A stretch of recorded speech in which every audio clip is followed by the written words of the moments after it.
ચોમાસું. બાઇક લઈને તારા ઘરે આવો ને અને તને હોર્ન મારીને નીચે બોલાવો ને તો પૂછતી ને ક્યાં જવું છે, બસ પાછળ બેસી જશે. અને ક્યાં જઈએ છીએ તો બિલકુલ ના પૂછતી. અને મોબાઈલ ના લેતી, કંઈ જરૂર નથી. નકામો ભીનો થશે એના કરતાં એને ઘરે મૂકીને આવશે. ચિંતા ના કર, કંઈ કામ હોય તો મારી પાસે મોબાઈલ છે અને પ્લાસ્ટિકની થેલી પણ. બાઇકમાં પાછળ એવી રીતે બેસજે કે પેલા મિરરમાં છે ને મને તું દેખાય. મારી એક નજર રોડ ઉપર અને બીજી નજર તારા ચહેરા પર રહે. ચિંતા ન કર, બાઇકને બિલકુલ સ્પીડમાં નહીં ચલાવો. હાઈવેના છેલ્લા લેનમાં શાંતિથી ચલાવીશું અને ટોલ નાકાની સહેજ આગળ એક શાંત ખૂણામાં ઊભા રહીશું. એક સ્ટ્રીટ લાઇટના આછા પ્રકાશ નીચે બાઇકના ટીકા ઉપર ઊભા રહીશું. વરસાદના ટીપાને તારા ચહેરા પર પડે ને તો પડવા દેજે, અને તારા ગળાને હું બરફ સમજીને પાણી પીવું ને તો પીવા દેજે.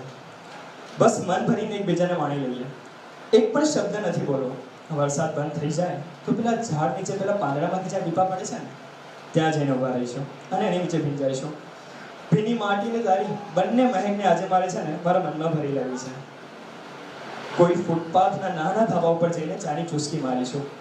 જો આ ઠંડા પાણીથી ધ્રુજી પડું ને તો મને સાચવી લેજે, અને ઘરે જઈ તારો ટોવાલથી મને માથા ખોરી લેજે.